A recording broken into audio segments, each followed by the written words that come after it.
Okay, I'm gonna get started. Um, we don't want to take too much of your time today, so I'm gonna go ahead and get started.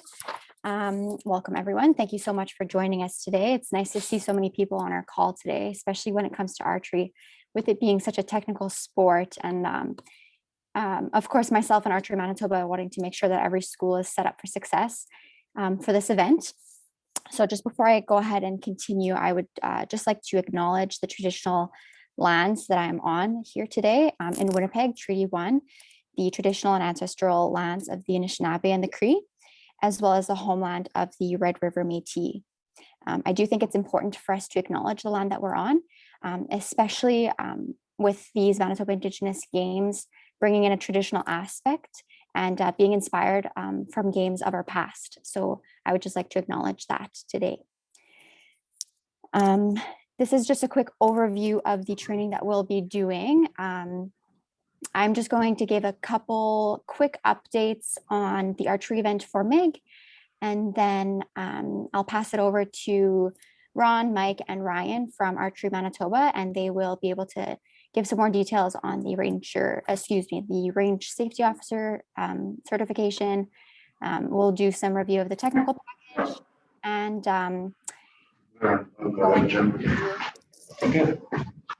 some preparation for the event. Now, so just some brief updates from MASRC. We are, if you haven't received the emails, which you should have, but if you haven't, we are requiring the range safety officer certification as mandatory from each of the schools. So at least one person per school has to take the certification in order to qualify to participate for MIG. If you happened to not take the course and you submitted your results to us, we will not accept them. So they won't count. And if you are expecting MASRC or Archery Manitoba to provide equipment for the archery event and you have not done the certification, you will not receive that equipment from us. So this is extremely important for the safety of not only your students, but for you guys as staff who are running the event, just for the everything overall. So here are some deadlines. If your school is expecting MASRC or Archery Manitoba to help supply equipment, your deadline is March 31st. So that's coming up in just a few short weeks. And if you have your own archery equipment at your school, you have a few weeks longer. So you have until April 23rd to complete the certification. I've sent out an email already about all of this with all the information. I will also send a reminder tomorrow morning when I send the recording of this session. And in that will include sort of a step-by-step checklist of what you need to do your certification. It's quite simple. You go onto Archery Canada's website. There's a short manual to read. So what I did, I just printed it out. I highlighted the sections I thought were important or where I thought I needed some clarification for me to just reread and understand. And then the exam is actually on a Google form. So it's super easy. It's an open book test. So you can definitely use your manual to help support your answers and answer the questions correctly. And then once you've submitted your exam, you're able to see all of your answers to see which ones you got right and which ones you got wrong. And you can correct your answers from there. So in total, probably took me about maybe an hour and 45 minutes in total. But you can also do this at your own pace. So if you require a little bit longer or less time reading, it's completely up to you guys. The next update is that we at MASRC decided to extend the dates of hosting this event. So if you recall, originally we had from May 3rd until May 14th to get in all of your events for the Manitoba Indigenous Games. We ran into the issue that there were a lot of schools who registered for this event, which is definitely not a complaint. We're actually very excited about that. But we were running into logistical issues with equipment, distribution and whatnot. So due to that, we've extended the dates. As soon as your school is certified with the range safety officer course, you are eligible to start your archery event. So if you've already done this course and you have not told me yet, please get in touch with me so we can start coordinating dates for you guys to deliver this event. This is extremely recommended to the schools who are requiring equipment from MASRC or Archery Manitoba.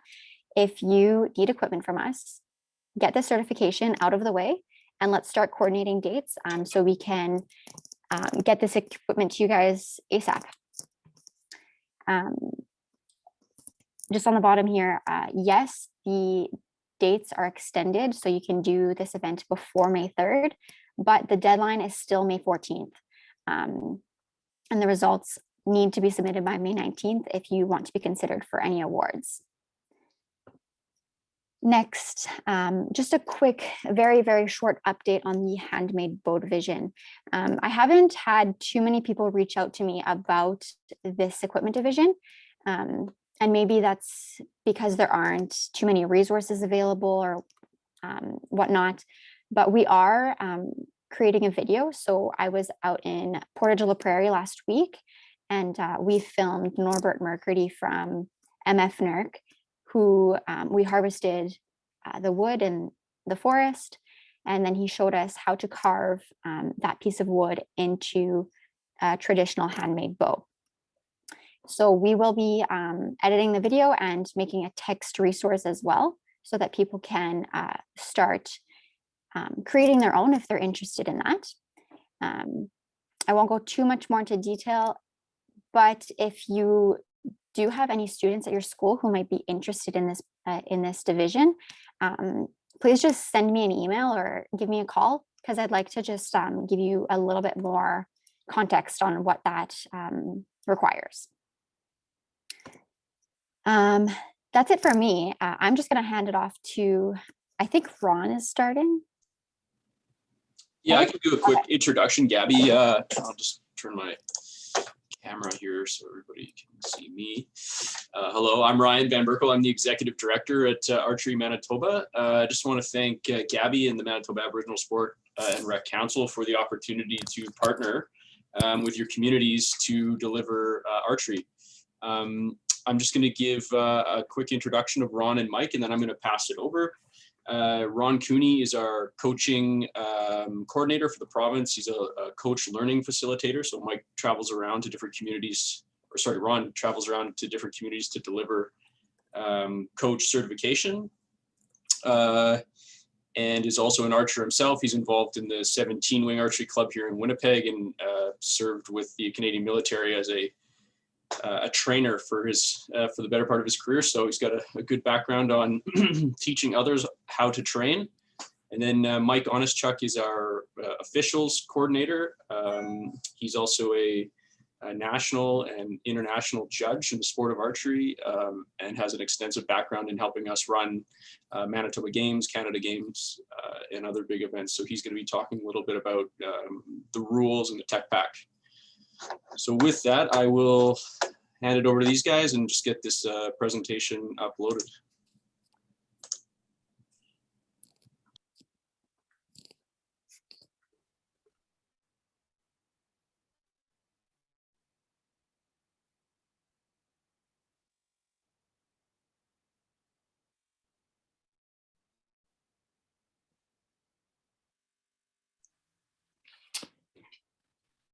Okay, I guess this is my part now.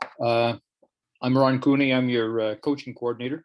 I'd like to talk a little bit about range safety officer certification. Gabby's already mentioned, the nuts and bolts and that, but the reason we're so keen on this is to ensure a safe setup of the range and the running of the event.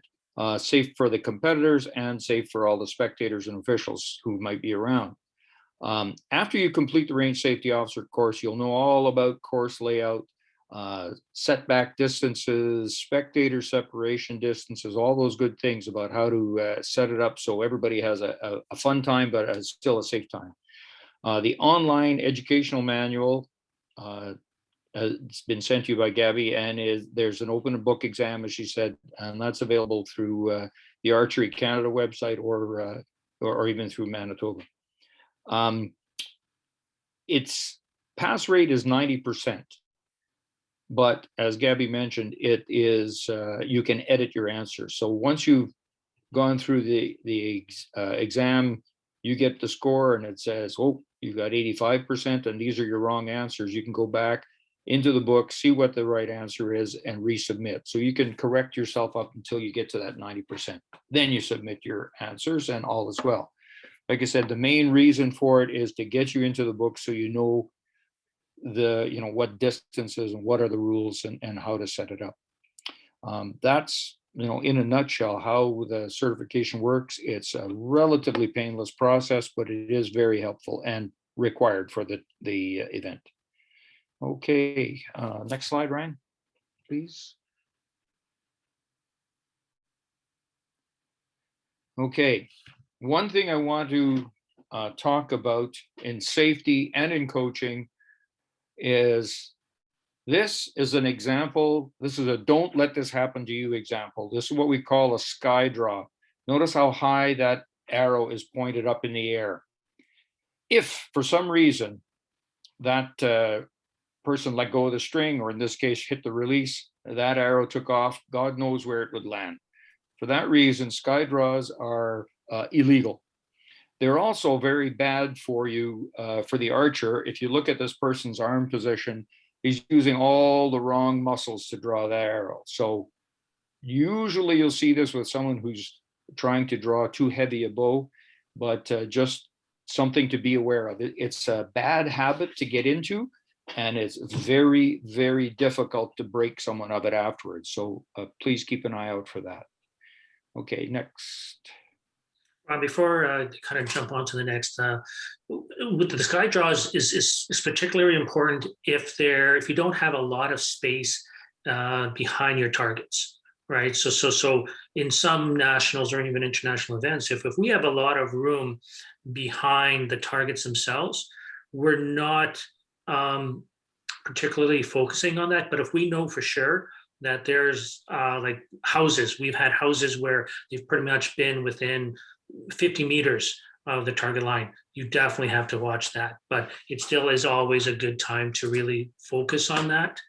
And especially because we're on set using the wrong muscles to do it. But the most key thing there is the safety behind the target butts themselves.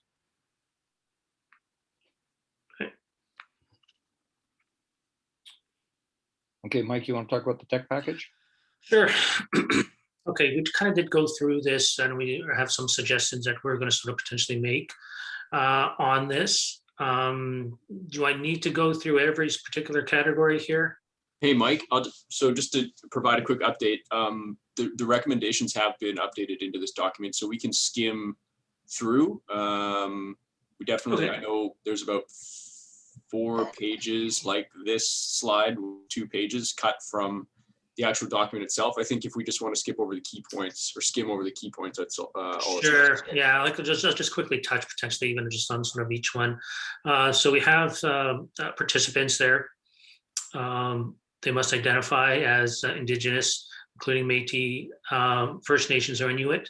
The age categories are sort of defined here. Key thing there is the age categories, their age as of May 14th of 2021. Okay, so if they are 13, 16, 19, as of sort of those dates, we're still okay. Let's say, unfortunately though, if they turn, if they're older than that, as of that date, they cannot participate. Okay, this is a little different from what we normally do. We usually go based on a calendar year in December, but this is May 14th of 2021. Okay, so as long as they fall within those age categories. Now, Ryan, I don't know if they're looking at, could they compete up at all? Jump in, if you don't mind, Ryan. No, go ahead. Yeah, so a standard practice, Gabby, within the archery community is that if, say, the 13 and under category is full at the school, but there's an open available spot within 16 and under category, or the 13 and under age category feels like they would like to compete in 16 and under, our sport allows for people to age up. Yeah, you can go up, but you can't go down. Perfect. Okay. This is definitely not something that I've thought of so far. It's a good point. I'm just going to go ahead and say that we're going to stick to our age categories because it's still quite broad, I would say. Yeah, same with So. even the archery ones. They are usually pretty broad too, but there are some cases where they would potentially just shoot up. Yeah, let's just so everyone is On the same page. On the same page, yeah. On the call here, we're just going to stick to the age categories since these are the same throughout all of our events for MIG. So 13U, including ages 11, 12, 13, and so on until ages 19. I will just touch on this age category though, because it's a question that I have received. People have asked me, well, is it grades or is it age categories? So the grades of 6 through 12 are eligible to compete. But when we're awarding the medals, we won't be looking at your grade specifically, we'll be looking at the age. So that's why the age categories are outlined here. But if there's any other questions on that, please just feel free to drop them in the chat and I can definitely clarify anything there that's required. Okay, so on to the school eligibility. As we kind of stated, we will like at least one person from each school to complete the range safety officer course. Okay, the deadlines here are identified. Okay, of March 31st and April 23rd, as Gabby mentioned prior. The event setup itself, so it will be held with all age categories and genders at once or separately, whatever is easiest for you. Okay, so you can have everybody shoot at the same time if you have room and availability for that. Okay, you don't have to just do by age. Okay, everybody can shoot at the same time. And because there's different distances, you just put the butts at the different distances. The shooting line itself will still be in the same location. It's just that the targets themselves would be one set of targets potentially would be 5 meters further than the other ones. Okay, and that'll just be one range altogether. Okay, you'll have to have sort of what we're calling a weight. We call a waiting line, and that is 3 meters behind the actual shooting line itself. So the waiting line basically is kind of your free zone that no one should be in there, especially when they're just still nothing's happening. Once the buzzers go, and we'll kind of get into the whistles towards further on. So the whistle will blow, then the people will go from the waiting line all together up to the shooting line. Okay. If you do have some kids that are a little slower and don't make it to the shooting line when the buzzer goes to actually shoot, that's okay, because they still have their 2 minutes to shoot their arrows. So someone might be getting a drink of water quickly or just slow in general. Okay, so it's just that at the start, everybody has to be behind that waiting line. Once they are done shooting, then they also are supposed to come back to that waiting line again to indicate that they're completed. Okay, there are some sort of little archer etiquette that if an archer beside you is at full draw, you as the individual that's beside them, you'll wait on the shooting line until they're actually done. Okay. All right, so then there's going to be markers. Well, there should be at least suitable markers that are placed around the range to indicate to the spectators to keep back. So behind the waiting line itself, there will be sort of what we usually indicate as athletes only area. And then behind that is where the archers can sort of spectate.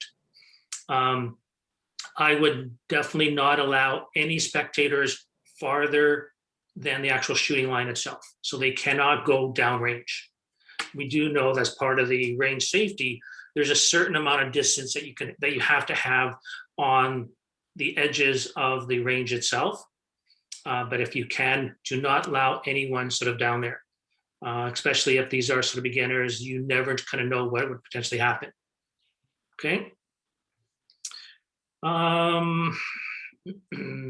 Ground quivers. We're suggesting just like usually for athletes, they have their own quivers attached to their bodies. You can get sort of ground quivers, a PVC piping, or I think even Ron suggested rod holders. Those are perfect. You just stick them in the ground and the arrows kind of go into that. Worst case is just lay the arrows on the ground and then the archers can sort of pick them up. Okay. Equipment setup. Target butts must be prepared, made prior to the competition.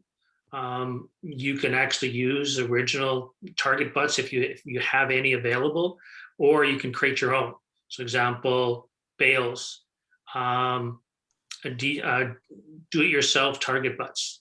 Again, hay bales, round ones, square ones, whatever sort of you have available they can use, and that arrow will actually sort of stick in. You don't want to use too dense materials. And the reason for that is that the arrows themselves might not actually stick into them. Okay, so you have to use stuff that you can actually stick the arrows into them.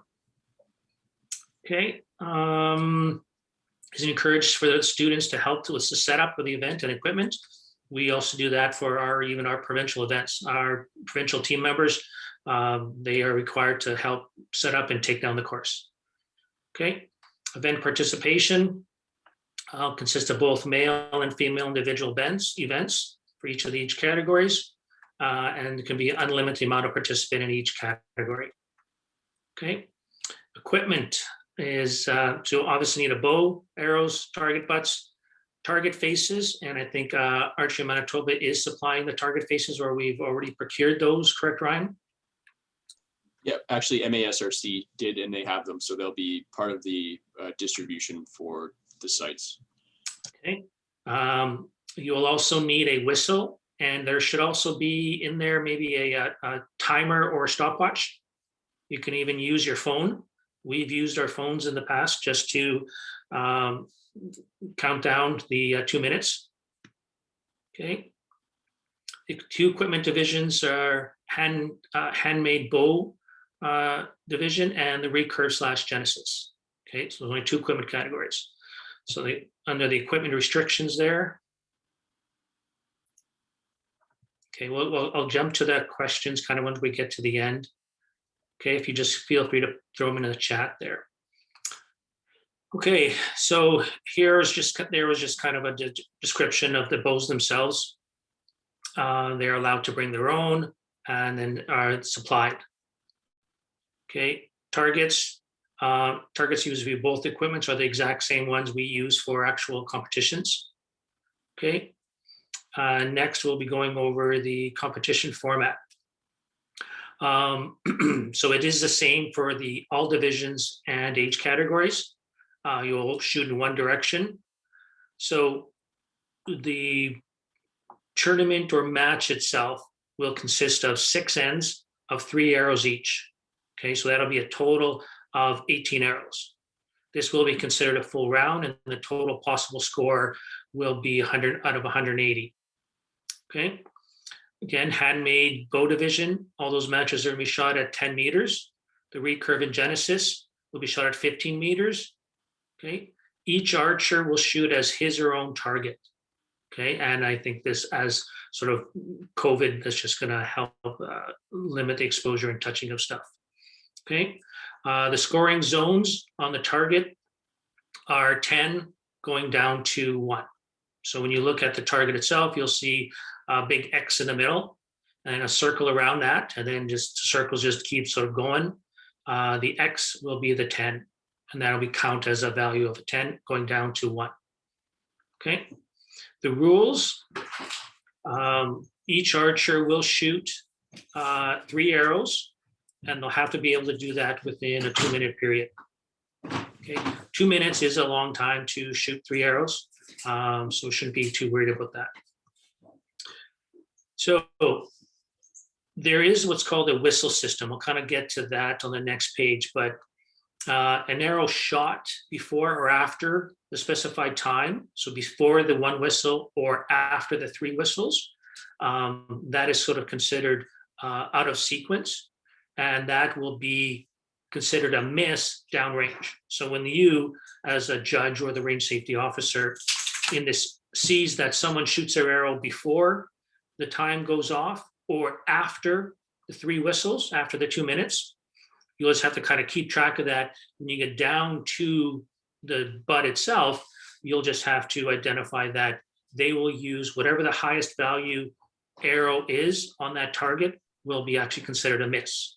And that'll be basically a 0. Okay. Here, no time will be allowed for equipment failure. The competitor with equipment failure may leave the shooting line to repair or replace equipment and return to shoot any remaining arrows if the time permits. Okay. As these are pretty plain Jane bows, especially handmade or recurve, usually not much that sort of goes wrong with the bows. Okay.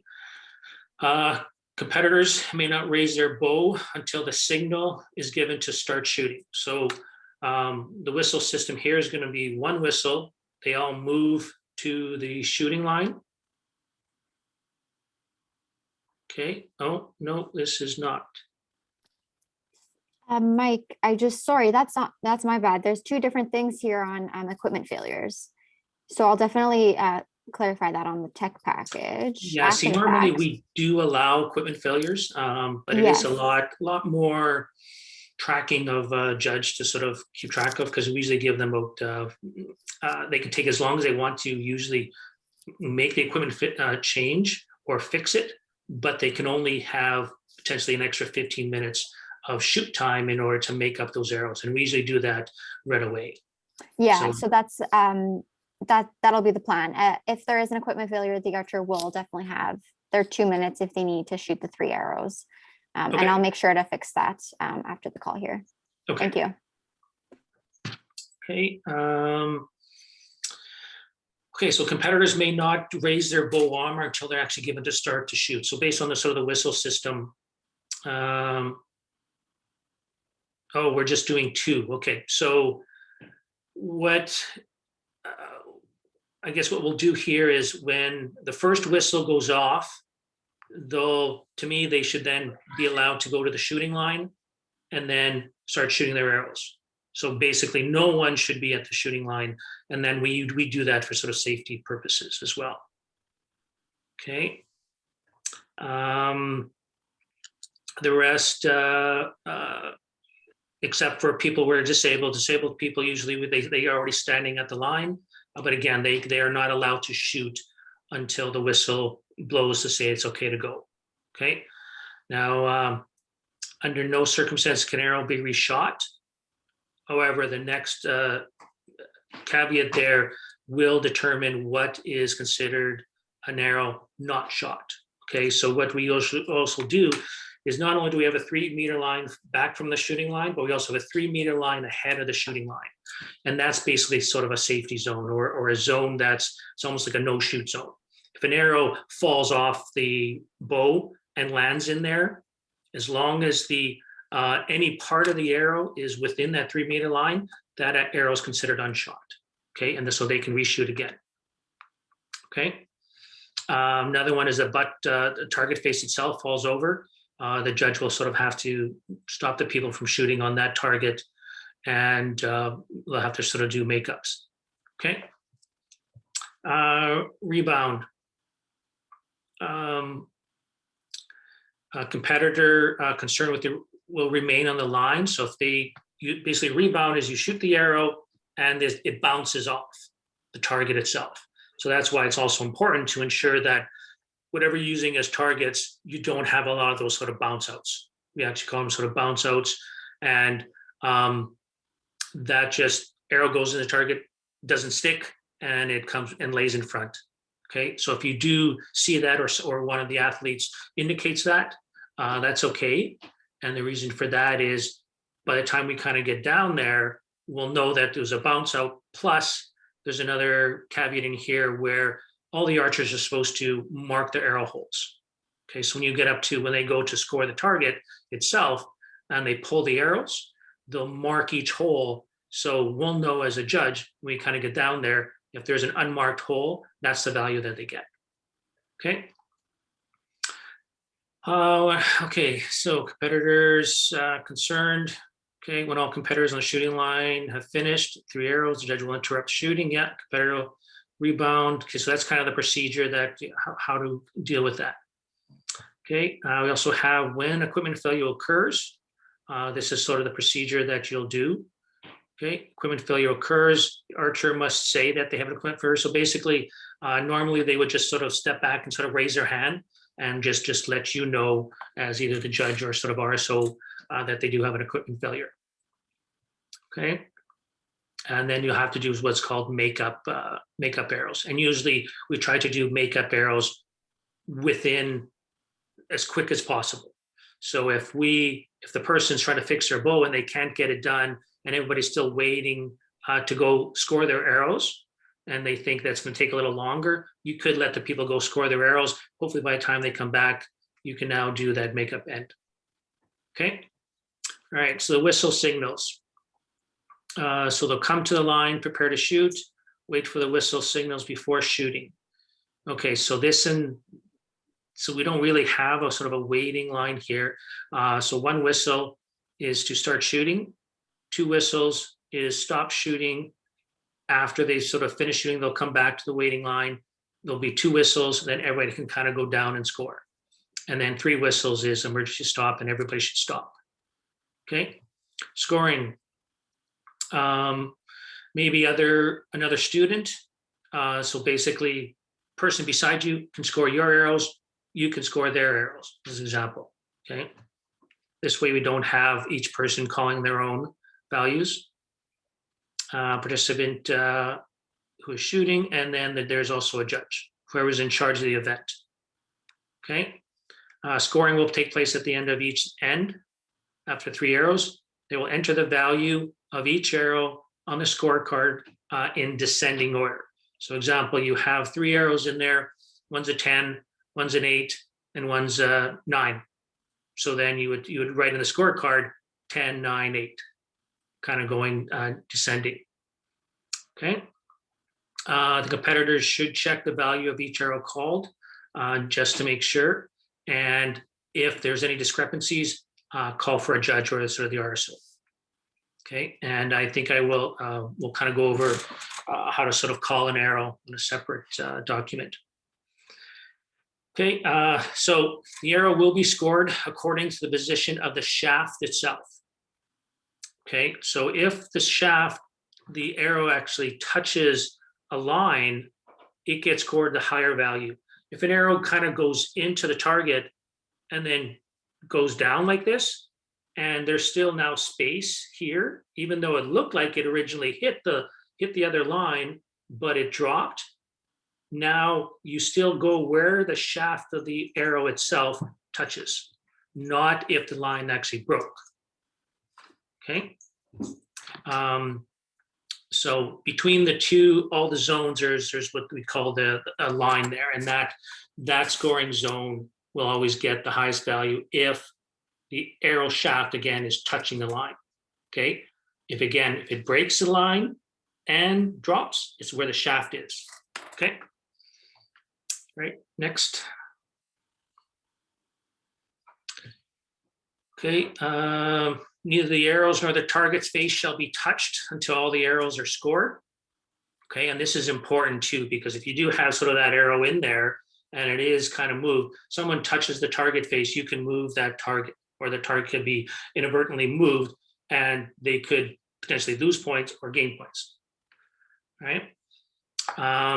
When the arrow is removed, you mark the arrow hole with preferably a pen or a pencil. And usually it's just a 90-degree lines, one above and then one kind of to the side. Okay. An arrow hitting the target and rebounding will score according to the mark it makes. And this is the importance of marking the arrow holes. So the arrow goes into the target and just rebounds out. If we go down there as a judge, or even the athletes themselves, they should still call a judge if it was a rebound. Look at it, determine where the unmarked hole is, and that's the value that they will get. Okay. And you would still mark that arrow hole. Tie-breaking rules, greatest number of 10s for the school group level. And then if there's still a tie, then you just go down to 9s and 8s. Okay. Provincially, in the event of a tie, when ranking provincially, the following steps shall be declared a winner. Again, 10s, 9s, and then 8s. Here's an example of the scorecard. And this shows you the sending values going down from 9, 7, and 7. So if they would even a shot at 10, the next end is a 10, a 9, and then an 8. Okay. It's also probably a good idea to do the totals during each end to get the athletes to sort of add them up and then mark the total. Okay. Usually we have what we call scoring groups, and that's usually a group of at least 3 archers in a scoring group. And so they'll have one person's calling the arrows for everybody, and then 2 people are actually writing down the scorecards. But while the people are also writing down the scorecards, they're making sure that the person who's calling the arrows is calling them legit. Okay, so if there's any discrepancies in there, if someone says, no, I don't think that's a 10, I think that's a 9, they usually just raise their hand, and you as a judge will sort of make that final determination based on a scoring procedure, okay, or arrow value procedure. Okay, next, Ryan. Okay, this is basically the awards, the values that are sort of given. So there is, in the middle, there will be a yellow X, that'll be a 10, and then just going down from there as you kind of move outwards. Okay. Any questions on this so far? Nope. Okay. Here's the equipment. So recurve division is pretty much made up of like a traditional bow, barrel bow, including a recurve bow as well as the Genesis. Okay, so these are kind of the differences here, but this is all in one division. Okay, and next, any questions on those? Okay. Sorry. Sure. Can you hear me? I tried sending a question there just about the rebound arrow again. If a rebound arrow breaks the line and there's no shaft available to base that score off of, what do we choose the higher value? Yes. Yeah.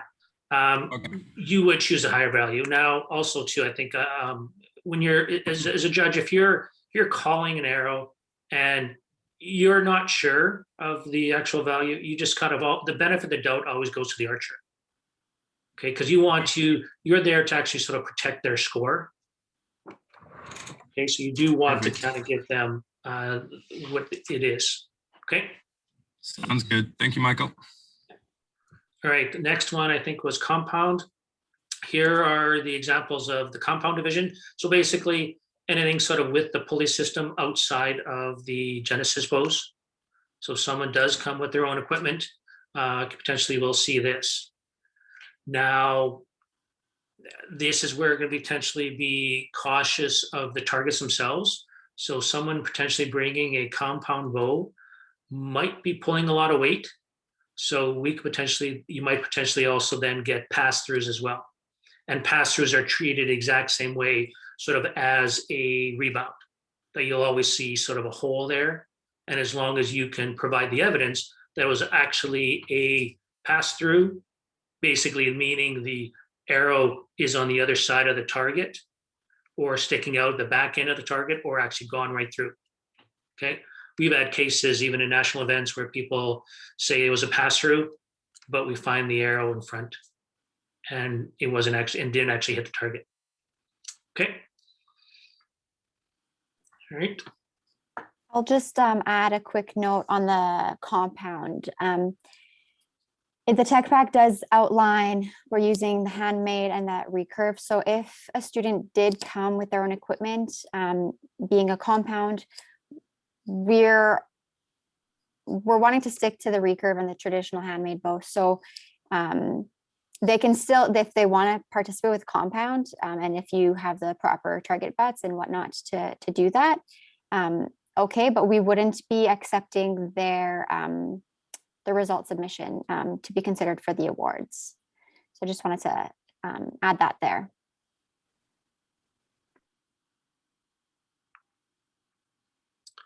Okay, safety tips and tricks on an event. The advantage of shooting outdoors, obviously space. You'll have a ton of space to sort of work with. Lots of room down lane, lots of space at the shooting line itself. Now, Gabby, are COVID protocols in place here for the shooting line as well? For spacing? So since everything's going through the schools will be doing what their school's protocol is. So I'm assuming that's still 6 feet of distance between each lane. Okay. Yeah. Okay. Another tip is to set up the range actually in advance. Also to have what we sort of call lane markers and target indicators. Now, the lane markers, basically, it's just a number. You can even put it write on a piece of paper, which we've done before. Just take number 1, write on a piece of paper, and then at the end of, on the target itself, you put a 1. This way, the person, when they're coming to full draw, they'll know which one they're shooting at. Because we've had cases where people shoot the wrong targets just because of that. Okay. Another tip is a rope itself, tacked down to sort of avoid tripping, and that's for the lanes themselves. So you can take a rope and just run it down this way. That gives them a sort of a visual cue on which target they're actually shooting at. Okay. Outside wind, because this isn't a huge distance, but you can kind of put a flag or sort of a windsock. Normally we use flags on the edge, on the ends with the butts themselves, and then a windsock is usually sort of on the sides. Okay. Here's some examples of targets themselves. So the hay bales there, just throw the target on, handmade layer foam, and potentially sort of buffalo board. Okay. If you do have those, let's say those block targets, it have to be obviously big enough to fit a 60 centimeter. And those you'll also have to be cautious because the arrows might not even stick there, especially with a sort of handmade bows or even just traditional recurve bows themselves. Okay.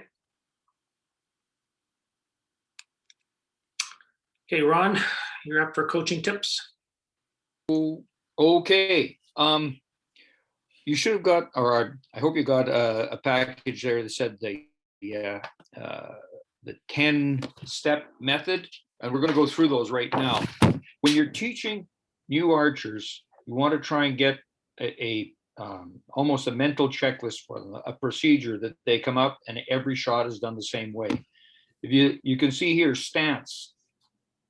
Posture and stance are very important in archery for a number of reasons. One, consistency, so you can be accurate, but the other is for actually the biomechanics, so that they're drawing properly without injuring themselves.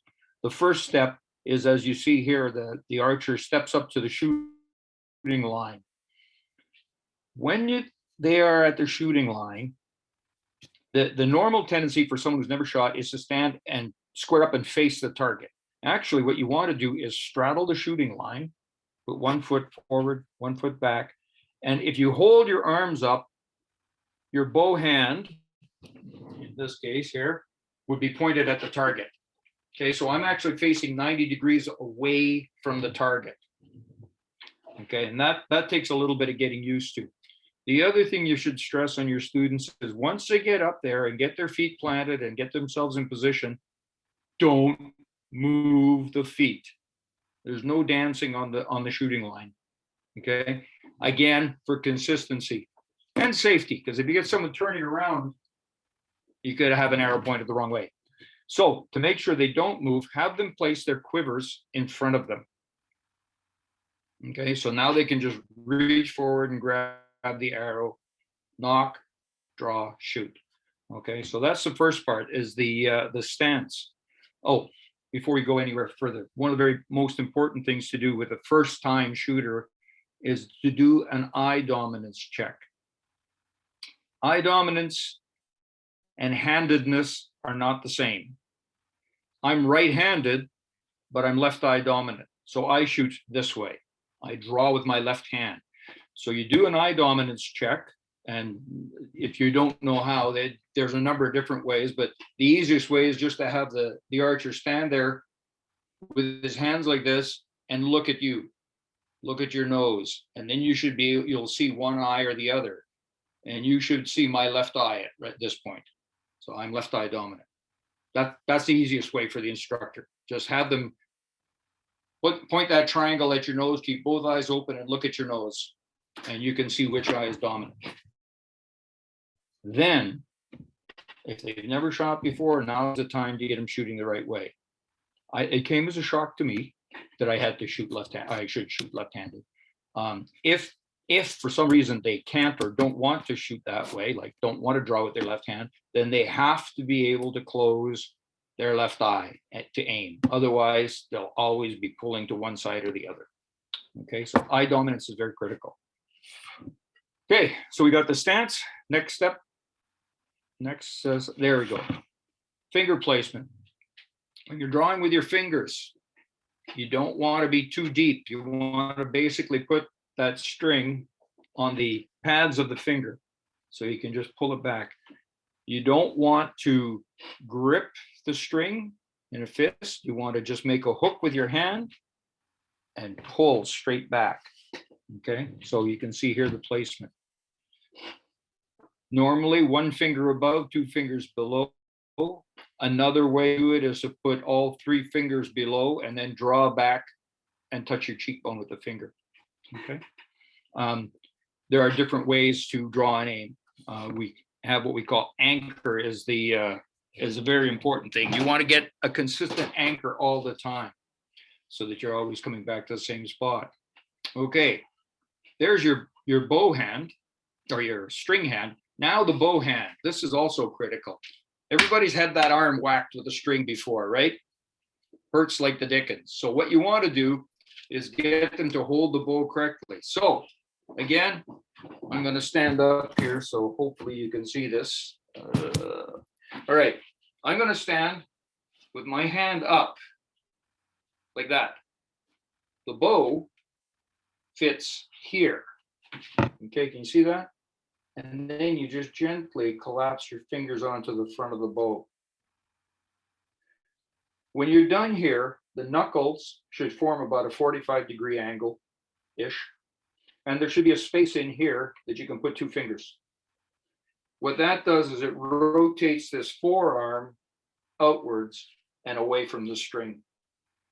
You get them to hold the bow that way, you're going to reduce the number of string bites that you have in your students. Also, arm guard on the bow arm is a very good thing to have in the first place. Okay, so there's our hand position, our string placement. Okay, and then we want to draw. So when you're going to draw the bow, have them stand with the arrow about eye level, eye height, and level, pointing down range. And then to draw, keep the elbow up and pull it back to the face. Okay. You want your students to know the string, it's okay for the string to touch their face. It won't hurt them. In fact, the string should touch their face. At full draw, the string should be touching the very tip of the nose, the corner of the mouth. And now that puts the string right in front of the eye. You're looking right down the arrow shaft to aim. And then it's just a question of where you put the tip for the distance. And that will depend on how heavy the bow is and how far the student is drawing, how long their arms are, how far they're drawing it back. So, string, tip of the nose, corner of the mouth, what you're aiming for. It's like the picture here. That's what we call anchor. The idea is that if you get that string touching the nose, the corner of the mouth, and your hand is touching the same place every time, then the arrow will go to the same place every time, theoretically. Okay, so that's very critical for them to get used to that, find that anchor point and use it every time. Okay, and next, aiming. As I said, you can see here the string and the arrow are lined up. Place them on the target, and then all you're using is the tip of the arrow up and down on the target to see for range. So At these distances, 10 and 15 meters, they probably want to put the tip of the arrow low on the target initially. The reason for that is there's a parallax error between the distance here. And if you're looking at, and you put the point of the arrow on the target, it's going to be going up and you're going to go too high. All right. So that'll take some fine tuning. They'll have to practice that a little bit before the competition to see exactly where they need to place the arrow, but that will come. Okay. So aim. And next. Okay. And now when you go to release, they're back at full draw, they're aiming, everything's cool, you got a nice relaxed breath. You don't want them throwing their hand out. You don't want them chasing. What they want to do is just squeeze their shoulder blades together and keep pulling, and then just relax the fingers. And the arrow will take care of itself. And the string will move the arrow away from you. So again, what you're trying to do is use the back muscles when you're drawing. So as they're coming over the top, you're squeezing the shoulder blades together, and you just continue that action. Just pull that elbow back. Think of it as pulling the elbow back, and just relax the fingers. And then the arrow will lob off there nice and smooth. You'll notice if they've got left and right twist to their shots, it's because could be because they're gripping the bow. If they're squeezing the bow, it has a tendency to torque, and so you'll throw the arrows one way or the other. There's all kinds of little errors you can pick up by watching how they're releasing the arrow. And the last step is the follow through. And follow through, I try and tell my beginners, don't drop the bow hand until you see the arrow waving at you from the target. Okay, so it's release, pause, down. The tendency with new shooters is they release and they go, where'd it go? And they're pulling the arm down to one side, and all of a sudden they're going low and left or low and right or whatever. Let it go, pause, and then have a look. Okay, those are a few simple things, tips to help your students learn how to shoot. For the coach, when you've got a new shooter or someone who's having a problem with a particular aspect, you want to try and help them out, there's a few things you can do. One is observe the shooter from different angles. So you can observe them from the front side, from the back side, or from directly behind. When you do that, you can see how their elbow alignment, their body alignment is set up. Are they pulling their shoulders back? This elbow is critical. That string elbow, make sure it stays high and back. You can see that if you look at their grip and they're afraid of dropping the bow and they're gripping it like they're trying to choke it. It's already dead. They don't need to kill it. Just a nice relaxed grip. All you need to hold the bow is that. Here. One thumb and finger. It's not going anywhere. Okay. So a nice relaxed grip, things like that. So one other item I use is an app on my phone called Huddle Technique, HUDL Technique. It's free. It allows you to videotape the archer through the whole process, and then you can play it back frame by frame. So you can go back. Yeah, you're good. Oh, look at here. Close your eyes. You twitch, you flinch, whatever. You can see exactly what happened. That's also useful if you can't quite figure out what they're doing wrong. Everything's looking good, and then all of a sudden the shot's all over the place. What's wrong? Videotape them and then play it back slowly, and see. Then you'll 9 times out of 10 find the spot where they all of a sudden do something, and that's what you can use. It also helps when you tell the student, your elbow's too low. Lift your elbow up. It is up. No, it's not. Yes, it is. Videotape them. Then show them. That's not up. See? Okay. So those are a couple of little tips for you to help your coaching. I'm available to anybody who's got questions or problems. You can send me an email or a text, and I will be happy to do the best I can to help you out. This 10 steps chart is not exactly the same as the 10-step program, but is very similar. And it's this is from Australia, but it's got some very good points on it. So you can use that as a basic how-to. Okay. And is that the last? Yeah. So any questions? Ron, I'll jump in here quickly and say thanks very much. I realized at the beginning you noted that anybody on the call or hosting as a site may have been expecting the materials that you went through today. So Gabby and I haven't sent that out yet, but everything that you and Mike sent me plus this slideshow we'll send out to the schools for reference. Okay, good.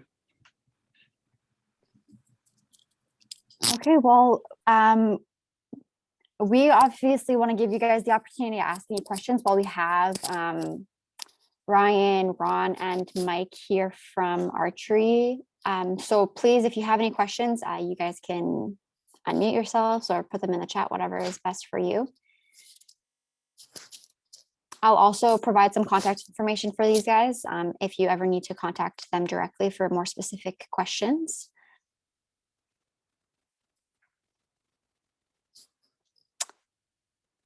No one, just crickets tonight. I think it's a lot of information to It take is. in. Yeah. Obviously, we delivered quite a bit here tonight.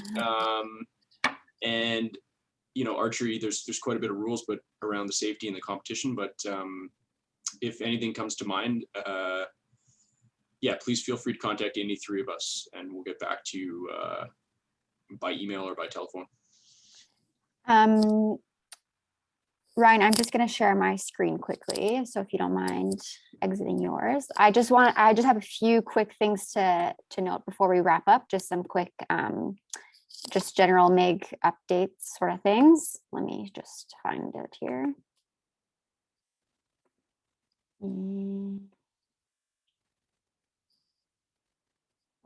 Sorry, guys. Okay. Can you guys see this? I'll take that as a yes. So just some quick important dates here. We've seen these time and time again. So I'll just go through them quickly to give everyone a quick update. So February to April, we're delivering all of our training sessions over Zoom. Next week, the 16th, we're supposed to be doing the big hoop training session. I will be traveling to community to start doing some of these equipment drop-offs. So I will not, I'm going to give you guys a break and we're not going to do a live session. I will be recording a session and I'll be posting it both on our Facebook group as well as sending it out to all of the schools. So you guys will have all of the same information available to you as if we were doing it live. And then following that, well, some schools have already been receiving equipment. Some will be in the next couple of weeks and so on. In May, of course, we're delivering all of our events. The deadline is May 19th and the 26th of May, I will be announcing the winners. Just some other quick things here. We do have a MIG Facebook group. I've been finding it very useful to easily post some updates or some resources to that group. So if you're not already on it, you can add me as a friend on my work Facebook here, which is Gabby MASRC. Then I'll invite you to the Facebook group. We also have some MIG clothing available.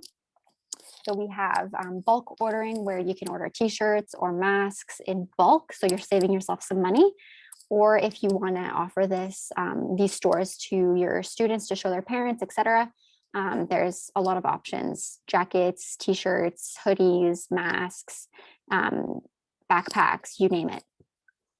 Lastly, we have our informational videos. So we have a YouTube playlist with all of our events there. So we've been working on videos to help you guys visualize the events because I know some of them are pretty new and it's sometimes hard to put into words what we're doing. So this way you guys can see it visually. So definitely check that out. And that's it for me. So we have some contact info here for Ryan, but I'll also in the email include the information for Mike and Ron, so you guys can contact them as well. I'll just show you guys quickly. So this is like one of our, if you can see that. So this is a face mask with the MIG logo. And then we have it on t-shirts. So this is just one that we got for staff. But there's lots of colors, lots of options. So I definitely recommend that you guys gear up for the games and get some swag. So I'll let everyone go. Oh, wait, there's a question. There's some questions in there. Yes, let's get to them. Okay. Cheryl, I noticed on the score sheet there was an option saying other. What does that mean? Let me just look. Cheryl, what are you? Okay, go ahead. Yeah, Cheryl, you can unmute if you don't mind elaborating on that. Yeah, on the top of the score sheet, it said First Nation, Inuit. Yes, okay. I can clarify that. The score sheet, the official score sheet might look a little bit different than the example that was shared today. But it's essentially because we want to sort of we want to streamline the ones who qualify for the results submissions and those who don't. So some schools have some Indigenous students participating and some non-Indigenous. So the event is open to anyone, but we're only accepting the results of the Indigenous, First Nation, Métis, Inuit. So that's why that's marked there. So we're going to be asking the students if they identify as Métis, First Nation or Inuit. And if they do not, then their results will not be submitted for the provincial awards. Do they have to have a treaty card? No, we're not going into documentation or anything like that. We're not worrying about that. So if the student self-identifies as Indigenous, right. that works too? Yes. Okay. Perfect. Okay. Thank you. Yeah, you're welcome. Roldan says, for a first-time coach, I felt that this requires more training. I myself am not comfortable to teach this because it's my first time. We will go ahead. Hi. Hello. Hi. Yeah, can I make a comment on that? Yeah, sorry, because actually as of today, I have like 3 or 4 who registered, but I believe these players already know how to do this. But so far right now, I am not really comfortable how to coach them. What I believe is they know how to play. And since this is critical sport for me, I feel that I need more training, especially when it comes to like administering the competition. Because I am asking my EA, and I just forwarded the information to him just this afternoon because he is also interested to learn. Yeah, Roldan, we can definitely take this conversation offline, but I can work with you and see for those students who do want to participate, maybe we can send someone from Archery to help support that event with you. But that's something that we can talk about offline afterwards. I'll send you an email, okay? Yeah, okay. One more question. So at least how many participants are we targeting, for example, for this event? Because as of today, only few students are coming in because the class was divided into 2. And we set the last day of registration until first week of April. So they will come back after spring. So we will find out if. No problem. We, of course, are we're encouraging mass participation. So we're hoping that schools, some schools are participating with only 5, some people have 30 or 40 students. So it's completely individualized to the school. There is no minimum requirement. But once again, we can chat about that. Okay. Perfect. Okay. All right. Well, thank you, Mike, Ron, and Ryan for sticking around and for answering these questions and for providing all of your great expertise on this. I will be sharing the 10-step program to our Facebook group for teachers. If you guys need a quick reference guide, it'll be there and it'll also be sent out in the email. I think that's everything. So thank you everyone for joining. and I hope you have a great night. Thank you.